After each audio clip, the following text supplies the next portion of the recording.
Oman, Dubai এবং আঞ্চলিক পরিস্থিতি নিয়ে 5ই মে 2026 এর সর্বশেষ আপডেট নিচে দেওয়া হলো।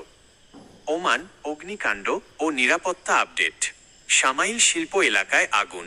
আজ 5ই মে ওমানের সামাইল শিল্প এলাকার একটি কারখানায় অগ্নিকাণ্ডের ঘটনা ঘটেছে।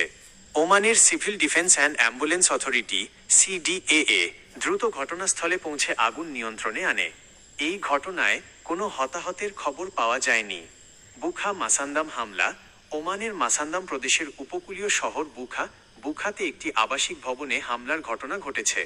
ওমান নিউজ এজেন্সির তথ্য মতে এতে 2 জন প্রবাসী কর্মী আহত হয়েছেন এবং 4টি গাড়ি ক্ষতিগ্রস্ত হয়েছে। কর্তৃপক্ষ বর্তমানে এই ঘটনার তদন্ত করছে। দুবাই ও আঞ্চলিক উত্তেজনা। 2026 ইরান যুদ্ধ। মধ্যপ্রাচ্যে ইরান ও সংযুক্ত আরব আমিরাতের মধ্যে উত্তেজনা বৃদ্ধি পেয়েছে। ক্ষেপণাস্ত্র ও ড্রোন হামলা। আজ 5ই মে ইরান থেকে সংযুক্ত আরব আমিরাত লক্ষ্য করে বেশ কিছু ক্ষেপণাস্ত্র ও ড্রোন ছোড়া হয়। আমিরাতের প্রতিরক্ষা মন্ত্রণালয় জানিয়েছে তাদের এয়ার ডিফেন্স সিস্টেম এগুলো সফলভাবে প্রতিহত করেছে।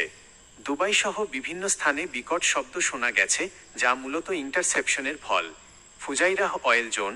এর আগে সোমবার 4 মে আমিরাতের ফুজাইরাহ অয়েল জোনে ইরানের হামলায় বড় ধরনের অগ্নিকাণ্ড ঘটেছিল, যাতে কয়েকজন প্রবাসী আহত হন। আবহাওয়া আপডেট। ওমান বর্তমান অবস্থা। আজ রাতে ওমানের আকাশ পরিষ্কার এবং তাপমাত্রা প্রায় 39 ডিগ্রি সেলসিয়াস। আগামীকালের পূর্বাভাস। 6 মে আগামীকাল আবহাওয়া রৌদ্রোজ্জ্বল থাকবে। সর্বোচ্চ তাপমাত্রা 43 ডিগ্রি সেলসিয়াস এবং সর্বনিম্ন 27 ডিগ্রি সেলসিয়াস পর্যন্ত হতে পারে।